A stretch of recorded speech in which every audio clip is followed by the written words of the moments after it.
जय हिंद दोस्तों। आज जिस टॉपिक को हम कंप्लीट करेंगे वो है ट्रंप के जो टैरिफ लगाए थे उन्होंने, उसको देखेंगे हम यहाँ पे कि ट्रंप ने कौन-कौन से टैरिफ लगाए थे और उस टैरिफ से क्या-क्या दिक्कत हो रही है वो भी हम समझने की कोशिश करेंगे। और यूएसए में एक क्राइसिस चल रहा है, उसको बोलते हैं अफोर्डेबिलिटी क्राइसिस। मतलब कि लोग बाग अब चीज़ें खरीद नहीं पा रहे हैं, वो इतनी महंगी हो चुकी है। एग्जाम्पल समझाता हूँ, जैसे कि इंडिया की टी शर्ट थी ना, 100 रुपये की थी, वो यूएसए में 100 रुपये की बिक रही थी। ठीक है, पहले की बात जब टैरिफ नहीं लगा था। जैसे टैरिफ लगाया था 100 रुपये की टी शर्ट, अब वहाँ पे 50% टैरिफ लगाने से क्या हो गया, 150 की बिकने लगी। तो यूएसए के सिटीजन जो थे ना, वो सोच रहे थे यार पहले तो भारत से टी शर्ट 100 रुपये की मिल जाती थी आराम से, अब तो 150 के मिल रहे थे, वो उन्होंने खरीदना बंद कर दिया। और अगर खरीदना होगा तो उन्हें अब 50 रुपये ज़्यादा देने पड़ेंगे ना। अभी मैं रुपए की बात कर रहा हूँ, यूएस डॉलर की बात नहीं कर रहा हूँ जानबूझ के, ताकि वो समझने में आसानी हो। ठीक है ना, ठीक है। तो उनको 50 रुपये ज़्यादा देने पड़ेंगे। अच्छा, ये टैरिफ का नुकसान किसको हुआ? टैरिफ का नुकसान एक्चुअली में हुआ किसको है? देखा जाए तो यूएसए के सिटीजन को। क्यों? उनको 50 रुपये ज़्यादा देने पड़ रहे हैं। हर्ट कौन हो रहा है? यूएस के सिटीजन सबसे ज़्यादा हर्ट होते हैं टैरिफ लगाने से, क्योंकि उनको महंगा खरीदना पड़ रहा है। अच्छा, कोई चीज़ महंगा खरीदना पड़ रहा है मतलब वहाँ पे महंगाई है ना। महंगाई मतलब कि यहाँ पे इन्फ्लेशन बहुत ज़्यादा हो चुका है यूएसए के अंदर। समझ में आया? महंगाई सब कुछ खत्म कर देती है वहाँ पे, सारी इकोनॉमिक ग्रोथ सब कुछ खत्म कर देती है। और ये महंगाई उन्होंने हाथों से खरीदी है। कैसे खरीदी? टैरिफ लगा लगा के। ठीक है, मतलब कि यूएस के सिटीजन हर्ट भी हो रहे हैं, प्लस वहाँ पे इन्फ्लेशन भी काफ़ी ज़्यादा बढ़ चुका है। लोग बाग वहाँ पे चीज़ें इतनी महंगी हो गई कि वो अफोर्ड नहीं कर पा रहे हैं। अच्छा, पहले 100 रुपये की टी शर्ट 150 की मिलेगी तो कौन खरीदेगा? कोई नहीं खरीदेगा। लास्ट में क्या होगा? अफोर्डेबिलिटी क्राइसिस तो आएगी ही आएगी। लोग बाग खरीद ही नहीं पा रहे।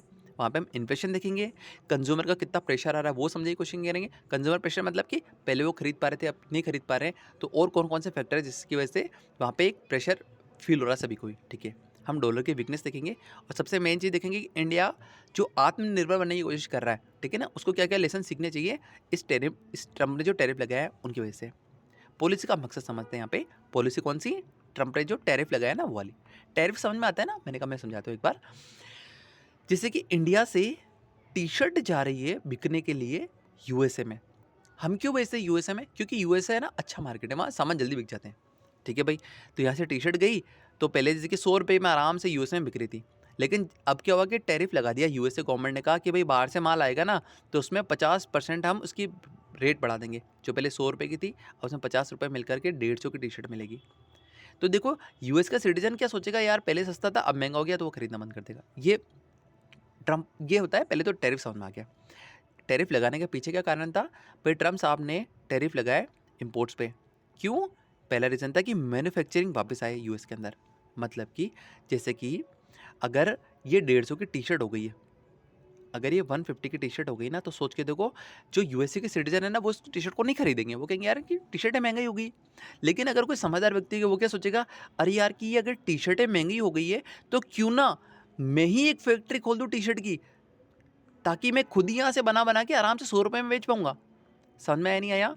यूएसए का एक आदमी तो ऐसा सोच सकता है ना दिमागदार, कि यार कि अगर लोगों को टी शर्ट तो खरीदनी है, लोग बाग तो टी शर्ट तो खरीदेंगे, लेकिन 150 की इसलिए नहीं खरीद रहे, तो क्यों ना मैं खुद ही एक फैक्ट्री खोल दूं और मैं खुद ही अब यहाँ पे 100 रुपये की टी शर्ट ले लेके मार्केट में बेचूंगा। इससे क्या होगा? मेरा धंधा चल जाएगा, मैं पैसा वाला हो जाऊंगा। लेकिन सोच के देखो, अगर इसने यहाँ पे इंडस्ट्री खोल दी, अगर फैक्ट्री खोल दी टेक्सटाइल की, तो यहाँ पे जॉब मिलेगी नहीं मिलेगी? बिल्कुल मिलेगी। और इंडस्ट्री खोलने का मतलब ही तो होता है ना, मैन्युफैक्चरिंग सेक्टर आ गया। यही कारण था मैन्युफैक्चरिंग सेक्टर लाने का। सेकंड, जॉब क्रिएट्स होगी मैन्युफैक्चरिंग सेक्टर आएगा तो। थर्ड, इकोनॉमिक ग्रोथ होगी। क्यों भाई? अगर लोग बागों को जॉब मिलेगी तो उनको सैलरी में मिलेगी, वो सैलरी मिलेगी तो वो कुछ और सामान खरीदेंगे, तो वो वाली फैक्ट्री भी चल पड़ेगी। इस तरह से पूरा जो इकोनॉमी का चक्का होता है वो चल जाएगा। ठीक है, पूरी इकोनॉमिक ग्रोथ आ जाएगी, वहाँ पे इन्फ्लेशन कंट्रोल हो जाएगा। इन्फ्लेशन कैसे कंट्रोल होगा? सोच के देखो, अगर पहले 100 रुपये की टी शर्ट थी तो लोग बाग खूब खरीदते थे, तो खूब डिमांड हो रही थी। अगर डिमांड होगी तो फैक्ट्री वाला क्या सोचेगा, पहले वाले यार 100 रुपये की बिक्री है, खूब बिक्री है, तो क्यों ना मैं 110 रुपये की कर देता हूँ। तो यूएस सिटीजन सोचेगा, अरे 10 रुपये तो महंगी, खरीदो कोई दिक्कत नहीं यार। लेकिन देखो, यहाँ पर महंगाई आ चुकी है 10 रुपये की। समझ में नहीं आया? क्योंकि भाव बढ़ चुके हैं, महंगाई आना ही तो इन्फ्लेशन है। यहाँ पे इन्फ्लेशन बढ़ रहा था, तो गवर्नमेंट ने सोचा कि अच्छा ये धीरे धीरे करके बढ़ाएंगे, इससे बड़ा हम एक बार में बढ़ा दिए। इन्होंने कहा कि 50% से अब के बाद में टैरिफ लगेगा, मतलब अब टी शर्ट 150 की बिकेगी। तो सीधा 150 रुपये बढ़ाने में कंज्यूमर सोचता है कि नहीं यार नहीं खरीदते, महंगी हो गई है।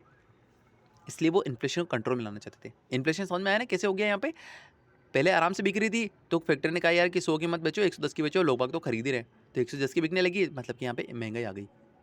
समझ में आ गया? तो गवर्नमेंट ने कहा रुको रुको, हम महंगा है तो हम लाते हैं। 100 रुपये से सीधा उन्होंने 150 रुपये कर दिया, तो लोगों ने कहा 150 ज़्यादा महंगा है, नहीं खरीदेंगे। ठीक है, टैरिफ कहाँ कहाँ लगे उन्होंने लगाया टैरिफ फूड पे, इंडस्ट्रियल गुड्स पे, consumer item. Sir industrial goods मतलब कि जैसे कि फैक्ट्री में बड़ी बड़ी मशीन होती है ना वो, या फिर नट बोल्ट पाने होते हैं ना, उन सब पे भी, सब पे इंडस्ट्रियल में जो जो काम आते हैं सब पे उन्होंने टैरिफ लगा दिया था। कंज्यूमर आइटम में मतलब कंज्यूमर आइटम मतलब खाने पीने के सामान या फिर टीवी फ्रिज वगैरह वो सब कुछ, उन सब पे भी लगा दिया उन्होंने। ठीक है, इकोनॉमिक कॉन्सिक्वेंसेस देखते हैं हम यहाँ पे कि टैरिफ लगाने से क्या क्या दिक्कतें हुई। पहला हुआ इन्फ्लेशन।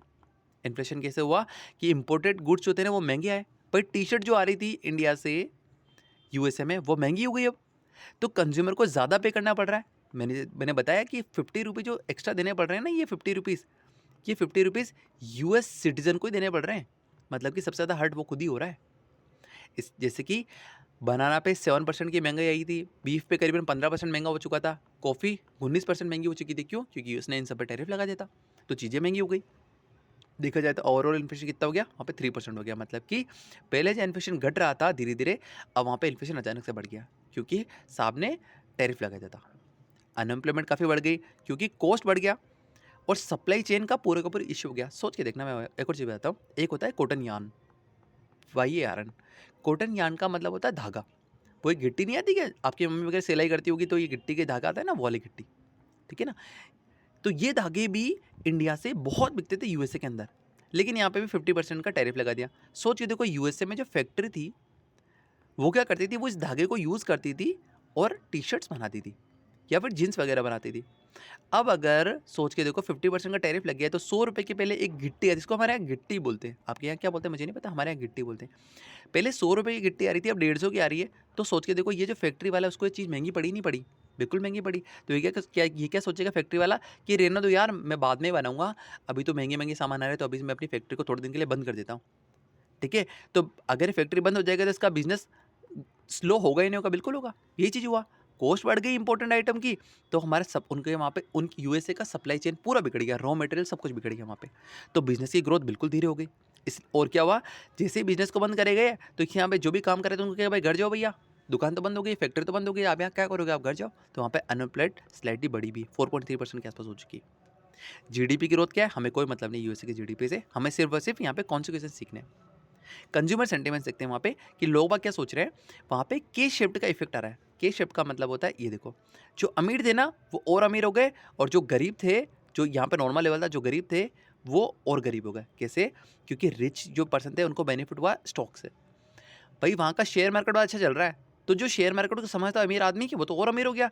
लेकिन जो गरीब आदमी था ना, उसको तो 50% महंगी चीज़ें आज भी खरीदनी पड़ रही है, तो उसके लिए तो भयंकर, सॉरी, उसको सफ़र करना पड़ रहा है वहाँ पे, उसके लिए भयंकर इन्फ्लेशन हो चुका है वहाँ पे। ठीक है, बिजनेस का क्या सेंटीमेंट है कि जो स्मॉल बिजनेसेस हैं यूएसए के, वो स्ट्रगल कर रहे हैं क्योंकि महंगा सामान आ रहा है उनके लिए। सप्लाई चेन कंप्लीटली डिस्टर्ब हो चुकी है।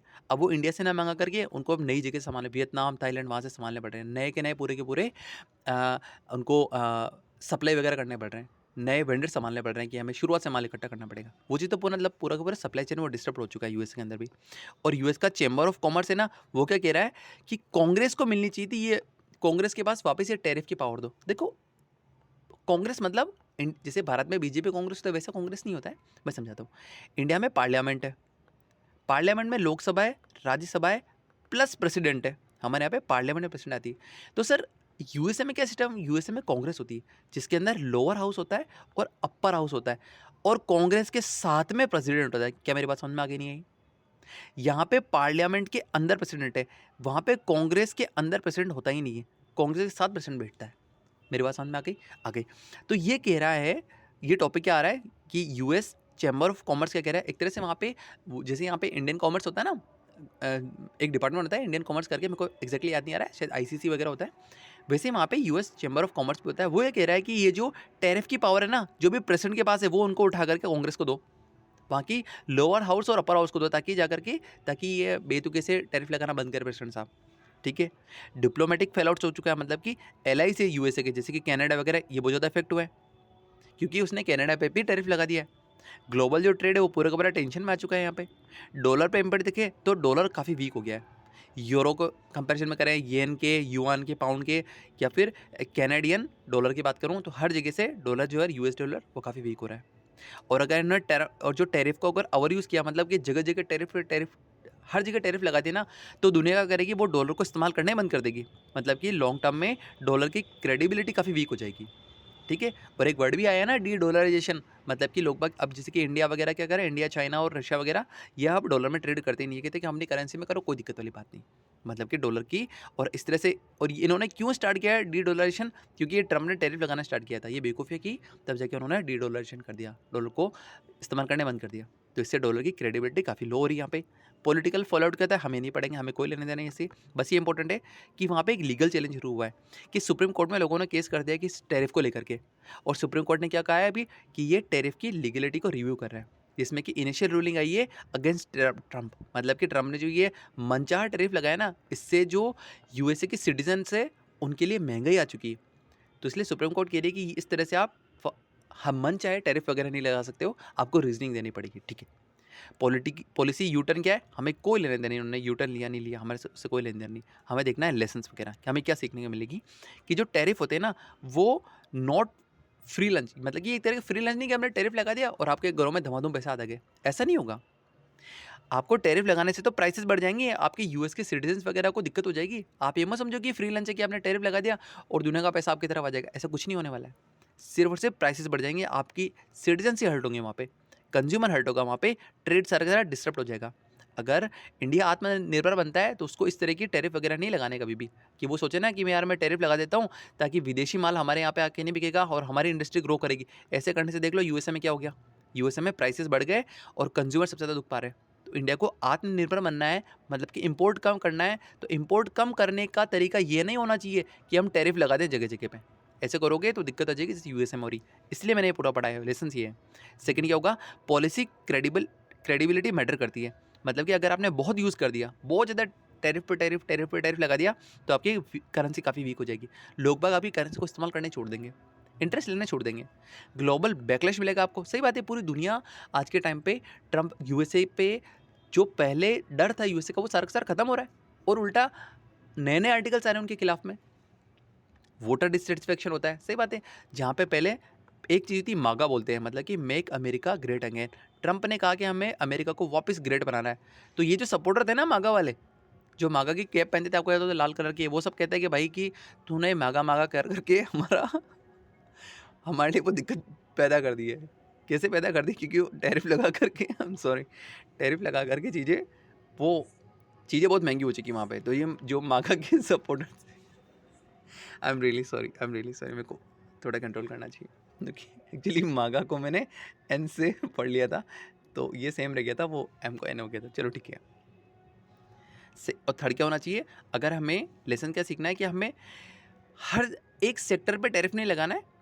अगर हमें अपनी मैन्युफैक्चर सेक्टर को, इंडिया को मैन्युफैक्चर सेक्टर को अगर अच्छा बनाना है ना, तो इनको टारगेटेड टैरिफ लगाने हैं।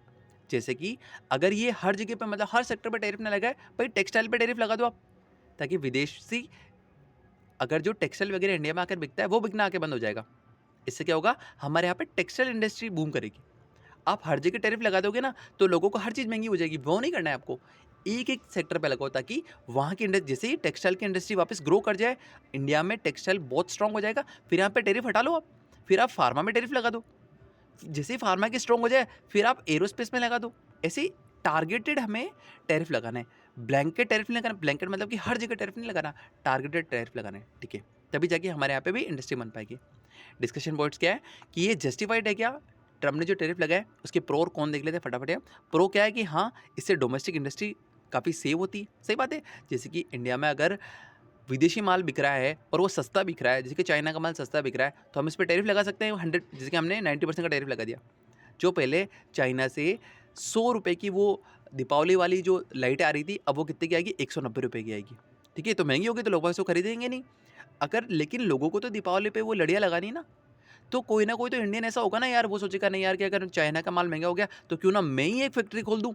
तो जैसे ही ये फैक्ट्री खोलेगा तो यहाँ पे मैन्युफैक्चरिंग सेक्टर बन जाएगा ये, और यहाँ पे जॉब्स वगैरह बचेगी, मतलब कि हमारी डोमेस्टिक इंडस्ट्री प्रोटेक्ट होगी और वो नए नए जॉब्स वगैरह बनाएगी। समझ में आया ना मैंने क्या समझाया, ठीक है।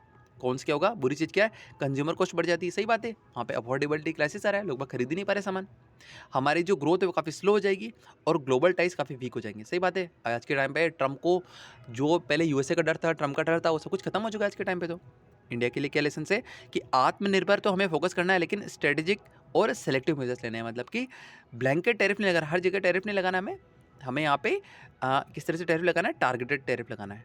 ठीक है, बात समझ में आ गई। ब्लैंकेट टैरिफ से क्या होगा, कंज्यूमर हर्ट होगा, मतलब कि जो खरीदार होंगे वो हर्ट होंगे और हमारा ट्रेड भी खत्म हो सकता है। सिंपल भाषा में ट्रम्प के जो टैरिफ से इंडस्ट्री प्रोडक्ट हुई, हाँ वो बात सही है, लेकिन लोगों को वहाँ पे महंगाई काफ़ी ज़्यादा हो गई, इन्फ्लेशन काफ़ी फील करनी पड़ रही है और जीडीपी थोड़ा स्लो भी हो गया है, क्योंकि भाई अगर रॉ मटेरियल भी तो सारा का सारा डिस्टर्ब हो चुका था। भाई रॉ मटेरियल भी महंगा आ रहा था वहाँ पे, तो वहाँ की इंडस्ट्री ने कहा यार कि हमारे लिए जो पहले 100 रुपये की गट्टी आ रही थी अब 150 की आती है, तो हम दुकानें अपनी फैक्ट्री बंद कर देते हैं। इससे जॉब्स वगैरह काफ़ी गई भी है। ग्लोबल रिलेशन काफ़ी टेंस हो चुके हैं यूएसए को लेकर के, और हमें टारगेटेड अप्रोच अपनानी चाहिए थी, टारगेटेड जगह पे टैरिफ लगाना चाहिए था, अदरवाइज दिक्कत हो जाएगी। Thank you.